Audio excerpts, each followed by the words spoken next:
Welcome to the OSET, Women in Technology Professional Development video on negotiating pay and compensation packages. This is part 2. In part 1 of this series, or this session, we took a look at the reality. We looked at what the reality is with respect to pay and compensation packages for women in technology. We also took a look at the reality of what happens when women negotiate or don't negotiate their pay and compensation packages, and the factors that affect those outcomes. In this part 2, we're going to take a look at the practical side of things. So part 1 was the reality, part 2 gets into the practical. We're going to take a look at skills and strategies and techniques that you can use in order to negotiate more effectively on your own behalf when it comes to your pay and compensation. We'll start by taking a look at types of negotiating. So there's different ways to negotiate, and you'll use these in different situations.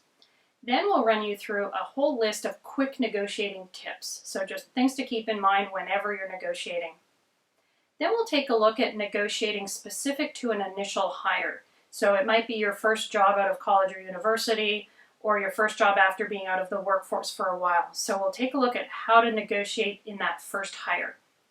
Then we'll take a look at how you negotiate on an ongoing basis throughout the rest of your career as you want to move up within your organization. So there's a different strategy that you want to put into play there.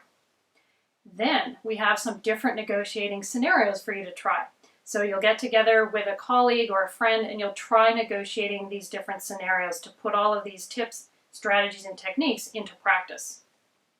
Finally, to wrap up, we give you the opportunity to develop your own personal action plan. So looking at everything that we've talked about over part 1 and part 2 of this session, what is it that you need to prioritize in order to position yourself to be successful in negotiating your pay and compensation package? And finally, we'll just give you some resources to take a look at or to find if you want to delve into this topic in more detail. So let's get started.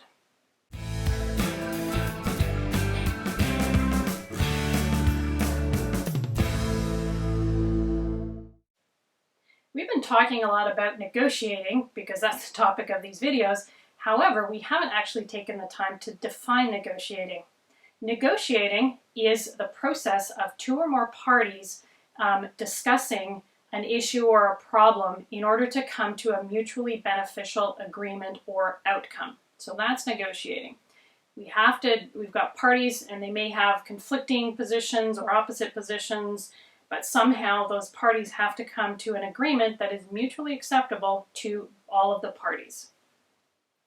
There are 3 main types of negotiating, so 3 different ways to approach this process of trying to find a mutually agreeable outcome when different parties are in different positions.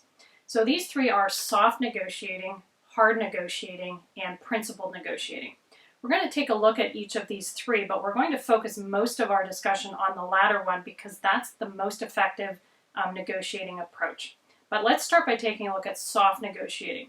Soft negotiating is when one of the parties continually makes concessions. So this person agrees to whatever the other side puts on the table, doesn't push back, whether or not this person thinks this is a good thing to be agreeing to, the person agrees.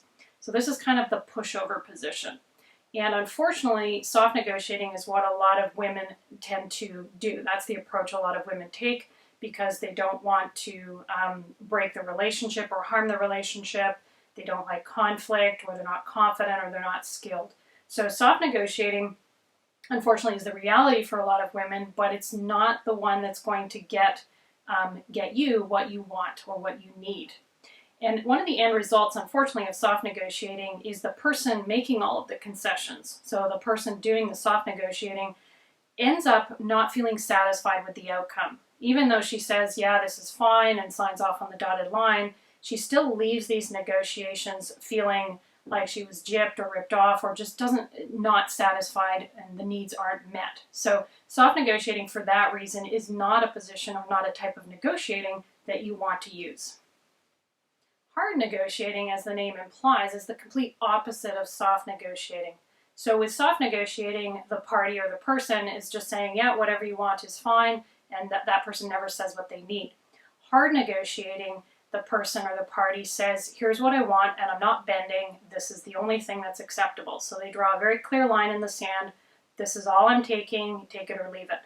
So it's a very extreme position, hence the word hard. And it's also a very competitive negotiating position. It's like, this is what I want, and you need to give me what I want, because I want to leave here the winner. So this is a win-lose type of bargain, type of negotiating as well. The problem with hard negotiating, you may have already figured this out, is it completely ruins relationships. If the person negotiating is not willing to make any concessions at all, and completely disregards the needs of the other party, that's really detrimental to the relationship. So hard negotiating is not effective either. It's very damaging to relationships. So the person doing the hard negotiating, yeah, they may have won that negotiation, they may have gotten what they wanted, but at the end of the day, they've completely destroyed the relationship. So hard negotiating, which unfortunately a lot of men tend to do, that's a general stereotype, but it's also part of the reality, it's no more effective than soft negotiating because it completely damages the relationships. Soft negotiating doesn't work. Hard negotiating doesn't work. So what does work? Well, what does work is something called principled negotiating. Principled negotiating is negotiating that's based upon finding mutually beneficial or mutually agreeable outcomes that are good for both parties or for all parties. So this is the win-win type of negotiating. Soft negotiating is lose-win. Hard negotiating is win-lose. Principled negotiating is win-win. What works for all of the parties involved? And one of the components of principled negotiating, first of all, is finding mutually beneficial outcomes, and also, if necessary, in order to determine those mutually beneficial outcomes, looking to third parties or outside standards for evaluating those outcomes. So it's not just, well, I want to win and I want you to lose. It's what do the standards say, or what do outside principles say is a mutually beneficial outcome to this negotiating. That's principled negotiating. We've given you a chart in your handout that compares and contrasts soft negotiating, hard negotiating, and principled negotiating. I'm just going to walk us through that chart briefly and highlight the key points to really pull out more of the characteristics of principled negotiating so you have a really clear idea of what this is. When participating in negotiating, soft negotiation considers the parties to be friends, hard negotiation, the parties are adversaries, and principled negotiation, the parties are problem solvers. The goal of soft negotiation is agreement, the goal of hard negotiation is victory, and the goal of principled negotiation is a wise or fair outcome that is reached amicably and efficiently. In soft negotiation, concessions are made to cultivate or maintain a relationship. In hard negotiation, concessions are demanded as a condition of the relationship. And in principled negotiation, this is really important, we separate the people from the problem.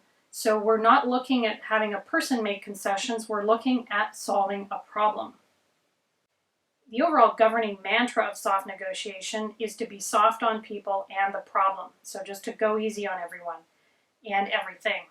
The principle of hard negotiation, or the mantra, is to be hard on the people and hard on the problem.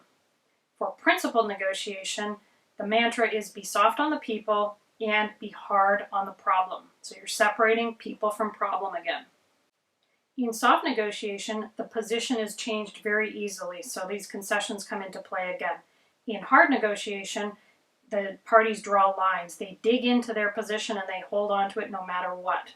In principled negotiation, there is no position.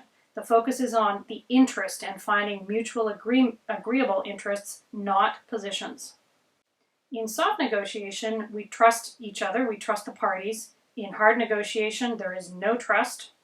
And in principled negotiation, trust is actually irrelevant. The process happens independent of trust.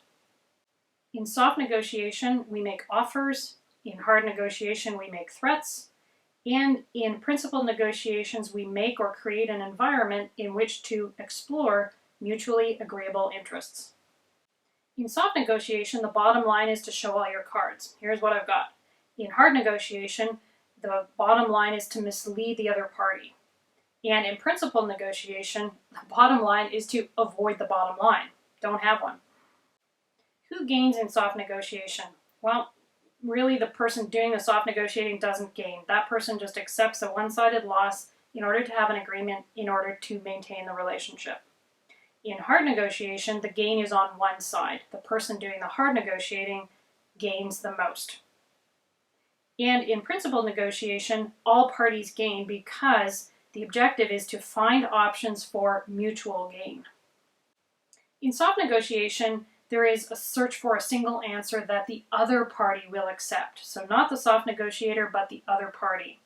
In hard negotiation, there is a search for a single answer that the hard negotiator will accept.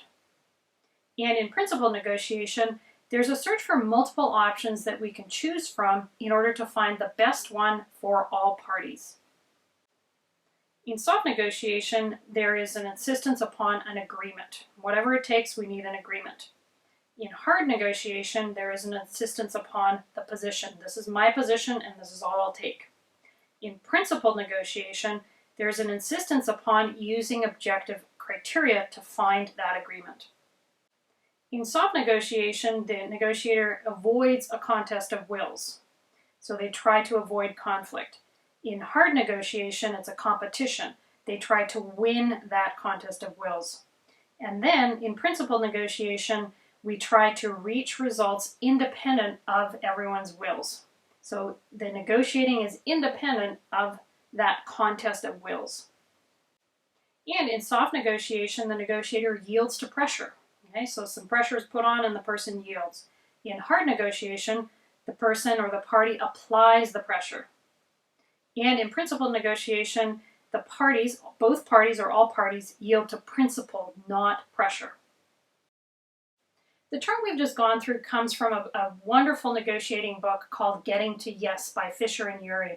Even though this book came out quite a while ago, it's still the go-to book when it comes to learning basic negotiating skills.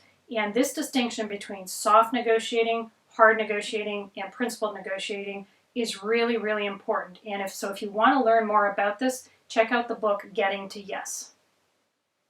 We're going to focus on principled negotiating because this is the type of negotiating you want to become really good at.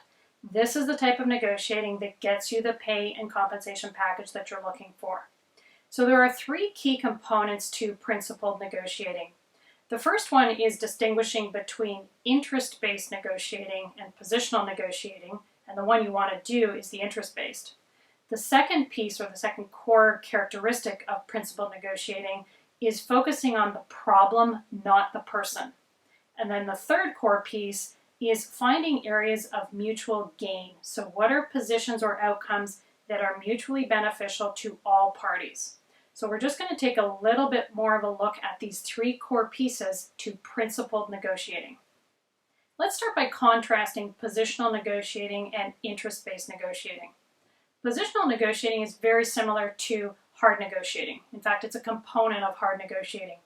Positional negotiating is saying, here's my position, here's what I want, and I'm basically not leaving until I get what I want, and I'm not making any concessions.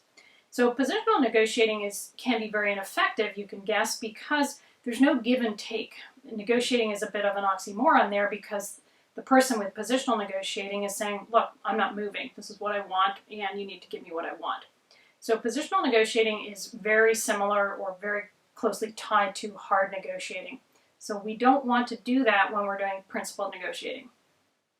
Interest-based negotiating, on the other hand, focuses on resolving differences in interests rather than differences in positions. So differences in interests starts with actually putting on the table what are everyone's interests in this situation. So for example, if you're negotiating a salary, your interest is that you would like to be paid fairly. Maybe you have more expenses that you need to meet. Maybe you want to negotiate parts of your compensation package as well. You need a longer vacation because you're very stressed out and you need recuperation time. So there's a lot of different interests that we can put on the table there. On the employer's side, their interests are you're a good employee, they want to keep you, and they want to be fair and they want to be perceived as being fair, but they also have budget constraints or budgets that they have to work within. So those are their interests. So when you start by putting all of these interests on the table, then you can start to figure out where the agreements or where mutual agreement or mutual interests might lie. It's very different than saying, here's my position.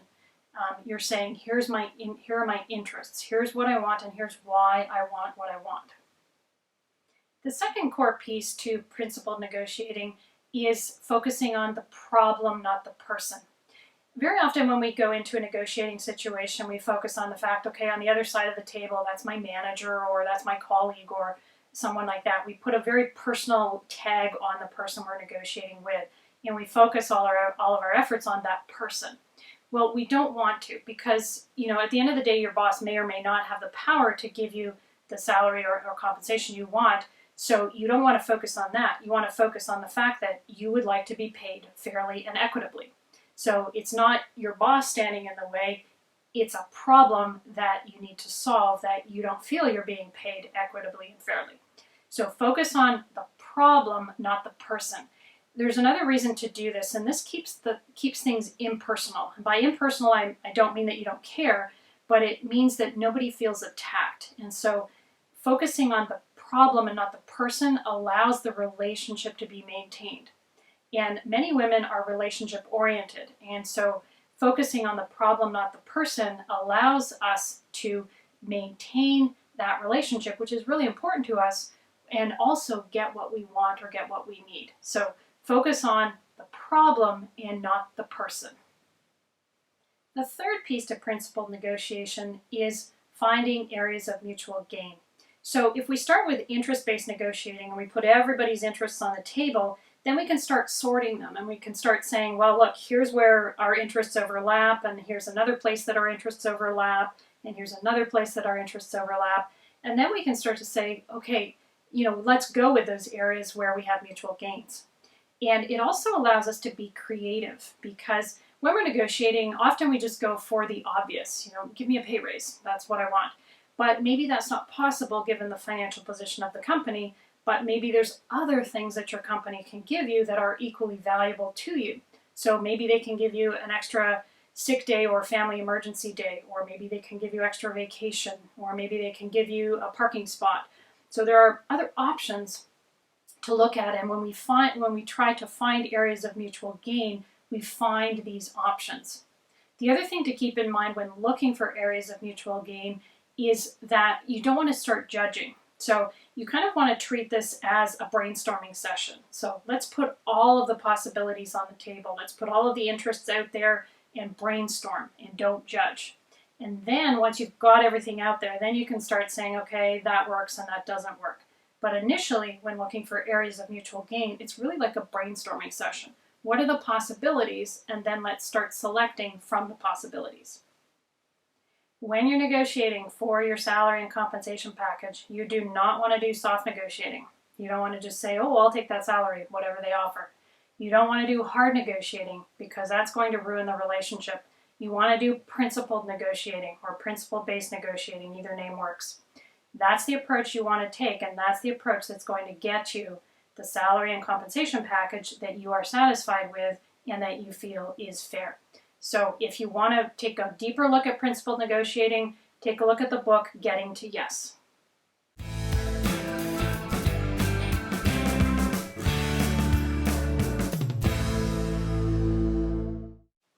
Now that we've established that we need to use principled negotiating when we're negotiating our salary and compensation packages, we're going to walk through just some quick tips to keep in mind as we're preparing for negotiating. And these are tips that we want to practice and just make sure that we can make these happen when it comes down to that time to negotiate. The first tip is to be prepared. You cannot be successful if you just walk into a negotiating session and do it off the top of your head. You just can't. You have to be prepared. So some of your preparation includes doing some background research. So if it's a new company that you're looking at, who's the company? Who are the decision makers? How is the company currently performing? Is the company growing? Is it leveling out? What's going on there? And you also have to take a look, once you've looked at the company, you also have to take a look at what type of negotiating are you going to use. So what aspects of principled negotiating are you going to bring into play? Are there any other tips or strategies that you need to bring into play when you're negotiating? So never, never, never walk into a negotiating session unprepared. The second tip is to know your value. Know what your particular skill set and your particular experience set is worth in the current labor market conditions. That survey from OASET is invaluable. That's your starting point. Then do some more research. Talk to friends and colleagues if they're comfortable sharing salary information. Talk to former employers, former managers. Gather any information you can about salaries that are out there so that you can know your own value. If possible, if you're talking to multiple employers, get another offer because that's a very firm confirmation of what your market value is. So regardless of how many employers you're talking to, do your research, know what you're worth in the current labor market. The next tip is to understand your power and influence. Remember from the research that the more powerful we feel we are going into a negotiating situation, the better we will negotiate. So what power and influence do you have? What connections do you have? How powerful are those people? Who do you know? How unique is your skill set? How badly does the organization need that skill set? These are all things to think about when it comes to establishing and confirming your power and influence. The next tip is to identify possible obstacles to your negotiating before you go in to negotiate. So for example, if you're negotiating your salary and compensation package and you know that your company's in a little bit of a tight financial situation, then you need to recognize that's a possible obstacle and you have to go in armed with strategies to get around that obstacle. So in this case, you might look at alternate ways to get compensated rather than purely financial, or you might come in armed with information that shows you, you know what, the company's in a tight financial position, but I have the skill set to get them out of that position. So identify obstacles first and come in armed with strategies for overcoming those obstacles. The next tip is to identify the most appropriate negotiating style for that particular context. We've already talked about the fact that you want to avoid soft negotiating and hard negotiating most of the time, and you want to go with principled negotiating. There are times, however, when either soft or hard might be appropriate, so put that all on the table and figure out which approach you're going to take. 9 times out of 10, it will be principled negotiating, but just confirm that.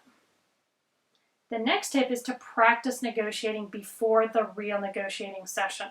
So co-opt a friend, a colleague, or a family member into taking on the other person's role in the negotiating session and practice it. Go through all the possible scenarios, have them take on different emotional tones, play around with this negotiating session, practice it so that you're prepared to go in and be successful. Practice also helps you find good wording. So if you try something, ask the person you're practicing with, did that wording sound right? Does that sound good? Get feedback and then practice it again. Practice, practice, practice.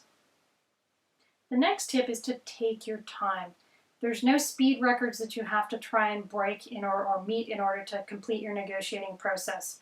If you haven't allocated enough time, schedule a second negotiating session. There is no rush here. This is your salary and compensation that you're talking about, so take your time.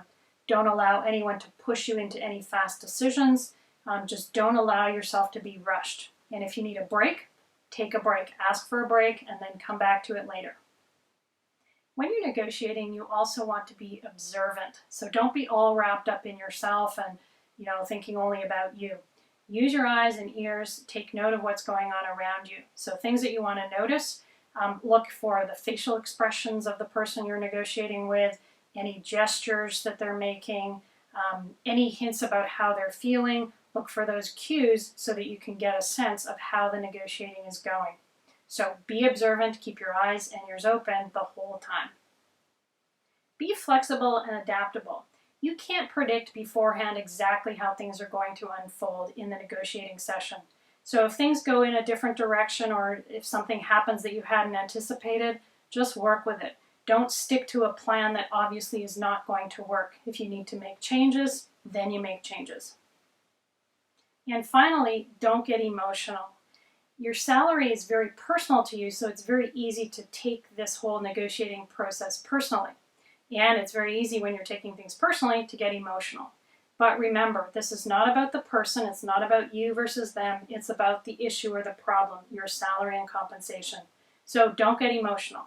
If you feel yourself getting emotional, just ask for a break. leave the room, walk around, calm down, just feel better about things, and then go back in. Don't allow yourself to be caught in a situation where your emotions just get higher and higher and higher. Take a break, walk away, calm down, and then come back. So keep those emotions under control. So these quick tips are things to keep in mind when you're going into any negotiating situation, whether it's for who's going to take the garbage out or your salary and compensation package. Now we're going to take a look at two specific scenarios that you need to understand in a bit more detail and tips for those scenarios. The first scenario is your initial hire. So any negotiating around that initial position that you get coming out of college or university or coming back into the workforce. And then the second set of tips will look at ongoing negotiating as you move through your different steps of your career.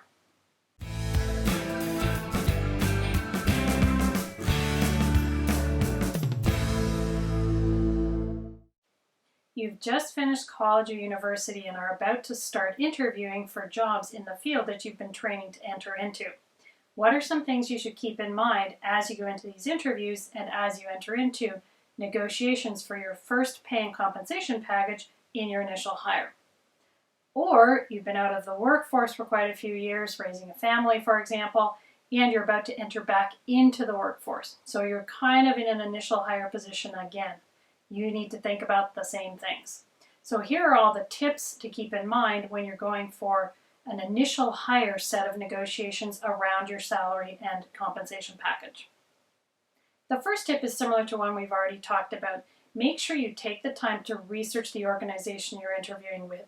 This is really important, especially at the initial hire stage, because you are generally new to the field.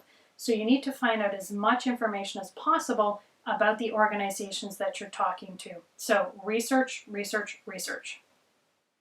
I'm going to talk about the next two tips together. So tip number B is to have a minimum salary amount in mind before you go into the interview. So you've done your research, you know what your value is in the labor market, have a minimum salary amount in mind before the interview.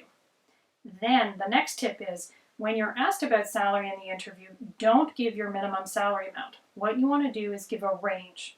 A range signals a couple of things. First of all, it signals to the interviewer that you're willing to negotiate. Okay, so I'm happy to negotiate, and here's the range we're going to negotiate within. The second thing this does is it allows you to cushion your minimum salary in the middle of that range, or to position your minimum salary in the middle of that range. So don't put your minimum salary amount at the top of the range, because they're going to take you down. So have the minimum salary that you're looking for in the middle of that range, and that gives you some negotiating cushion in order to score that minimum salary that you're looking for. When you receive a job offer, always, and I do mean always, negotiate the salary, even if this was not indicated in the job advertisement or during the interview process. You always want to negotiate. Remember that research where men were more likely than women to negotiate their salaries in the first place? You want to make sure that you're not one of those women who does not negotiate, because everything is up for negotiation and you just have to engage in the process. When you're negotiating your salary and compensation package, make sure you have the detailed research about salaries at hand. So all that research that you did on your value in the labor market, have it right in front of you so that you know exactly what it is you're going after and that you have the data or the examples to back up what you're asking for. That minimum salary amount that you have in mind when you go into a job interview is also what we call your walk-away point. So this is the point in the negotiating process at which you will say to the company, you know, I'm sorry, it seems like you just can't meet my salary expectations, and I do know that this is my value in the market, so I'm not in a position to accept employment with you at this time.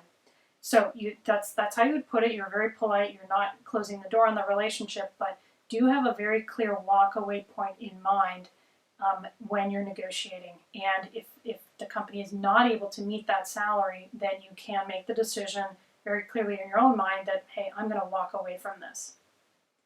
That said, even though you've got a walk-away point in mind when you're negotiating, also be open to the fact that the company may be able to give you other areas of compensation, not just salary. So there's a lot of different ways that companies can compensate you for the work that you do. It's not just your salary. So if the company can't meet your salary expectations, then put forward the possibility that maybe there are other areas of the compensation package that are open for negotiation. And we've listed all of these areas on your handout, and there's a lot of them. So have this in mind when you're negotiating. If you can't get the number you're looking for in terms of salary, then there are other areas of compensation that you can look at. You can look at things like extra vacation days or extra sick days, or additional family leave if you need it. You can go for a parking space. You can go for a company car. There's lots of other ways that companies can compensate you. So have in mind what those are and what you're willing to negotiate with respect to other areas of the compensation package. So these are tips to keep in mind when you're doing negotiating for your initial hire. So your first job, either out of college or university, or your first job back into the workforce after some time away. Now we'll take a look at tips and strategies to keep in mind when you're looking to increase your salary as you're moving up through your career.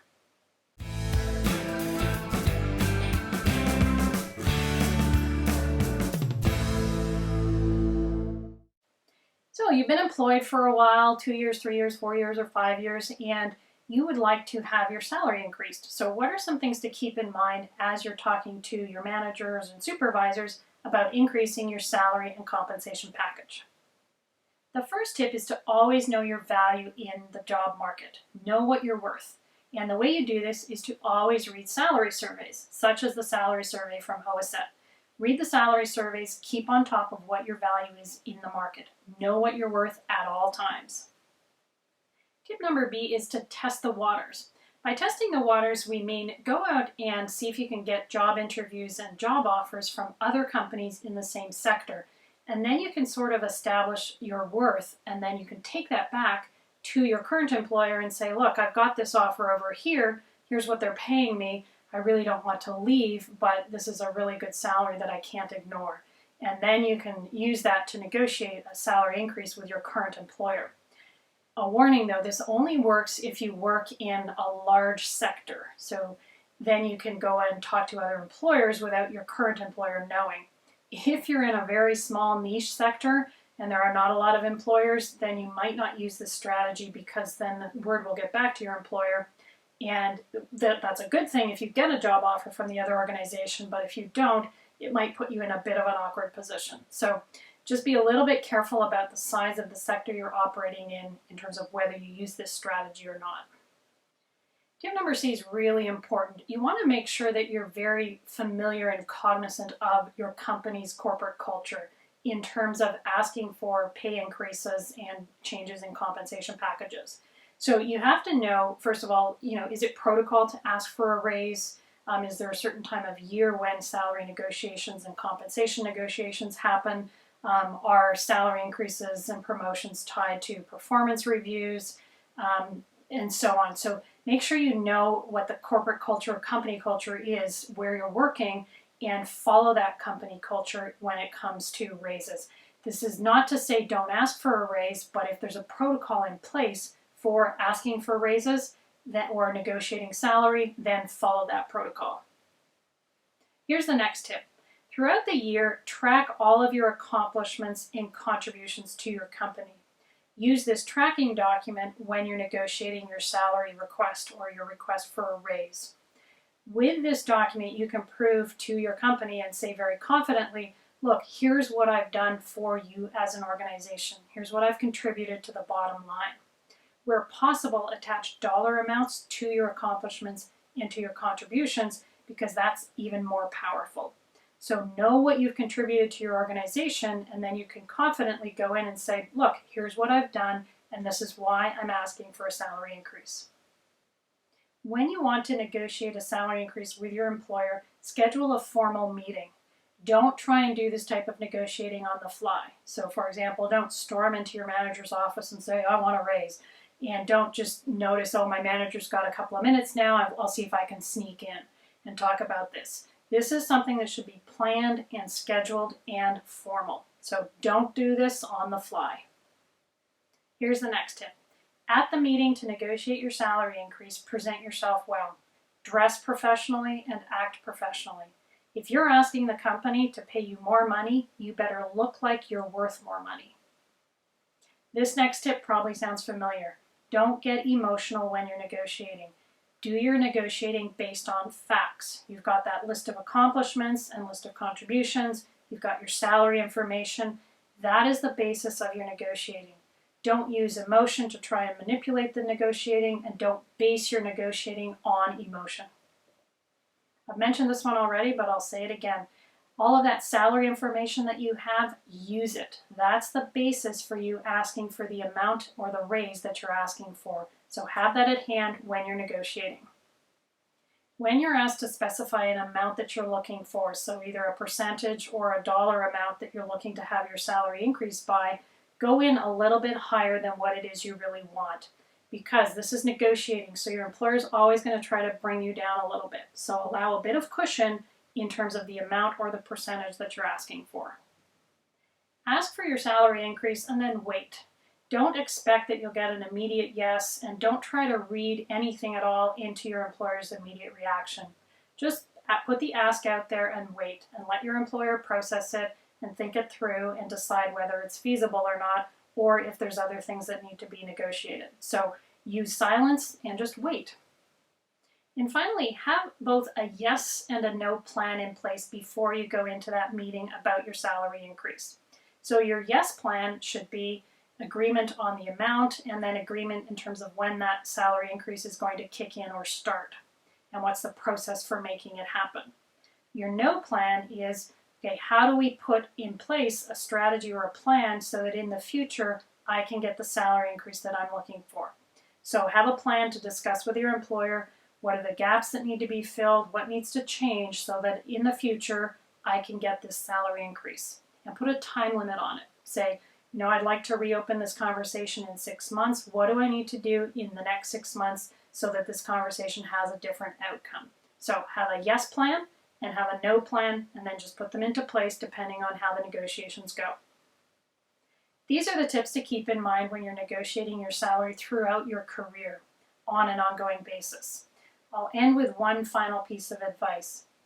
Don't forget to ask for a salary increase. If you sit around waiting for people to recognize how great you are and how hard you've worked, you're going to wait for a very, very long time.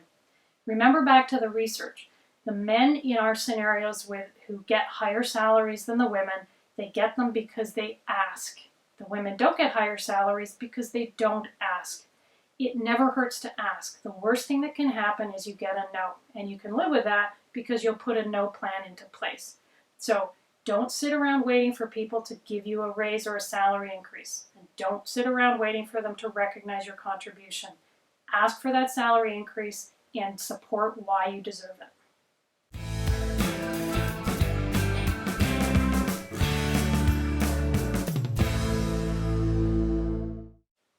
Now it's time for you to put what we've been talking about into practice. On your handout, we've given you different scenarios. The first set of scenarios are for initial hires, and the second set are for your ongoing career and ongoing employment. Pick the set of scenarios that are relevant to your current career situation. Enlist a friend, a family member, or a colleague, and have him or her role play with you a salary negotiation. And follow the different scenarios that we've given you, because things might change according to those scenarios. So this is your opportunity to practice what we've been talking about, and practice, practice, and practice. Keep practicing this until you're very comfortable with the different scenarios, because you never know what you're going to get. So take this opportunity, enlist a friend, family member, or colleague, and practice negotiating.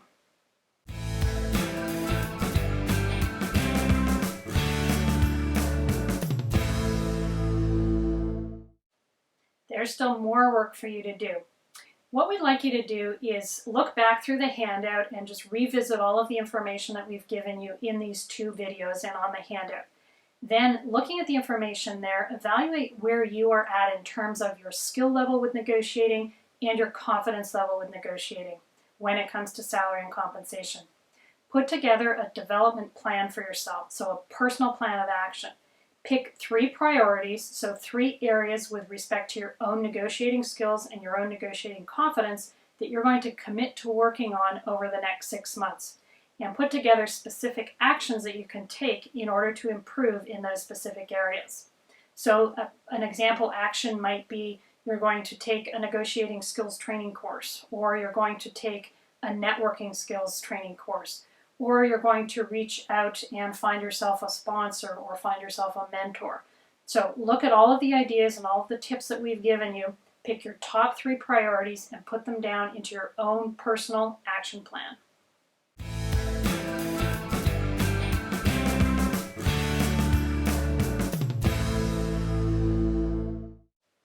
And last but certainly not least, we've given you a comprehensive list of the resources and references that we used in order to put this session together for you.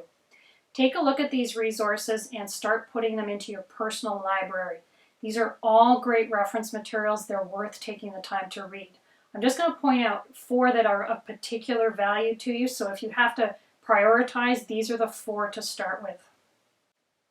The first is a book I've already mentioned, Ask for It by Babcock and Lushever. This is a great book that walks you through all of the research that's been done on women in negotiating and a lot of really good strategies. So Ask for It is a great book. The second book I've also mentioned, Getting to Yes, Negotiating Agreement Without Giving In. This is by Fisher and Uri. It's been around a long time. There's multiple editions in circulation. Get one of those editions and read it. It's an awesome book. The next one has kind of a catchy title, Nice Girls Don't Get the Corner Office, 101 Unconscious Mistakes Women Make That Sabotage Their Careers. This book is just a list, a page-by-page list of tips to make sure that you take your career on a path that's rewarding and on a path that gets you equitably rewarded in terms of salary and compensation. So it's a great quick read to give you tips for taking your career the way you want it to go. And finally, there's an article in the Psychology of Women Quarterly called Women in Salary Negotiation, The Costs of Self-Advocacy. This article really succinctly and clearly summarizes all of the research that's been done about women negotiating salary. So a lot of the research that we've talked about comes from this article. So take a look at that as well. Here's a quick recap of what we've covered in these 2 videos on negotiating salary and compensation packages. We started by looking at the reality, what's happening right now. So we started by looking at the results from the OSET salary survey in 2014, and then we took a look at what the research has told us about how women actually negotiate their salary and compensation packages. Then we looked at individual factors and structural factors that affect the outcomes of women negotiating their salary and compensation packages. Then we got into the practical side. We looked at types of negotiating, and then we looked at quick tips to keep in mind when you're negotiating. We moved on to look at 2 scenarios, the initial hire scenario and the ongoing employment scenario.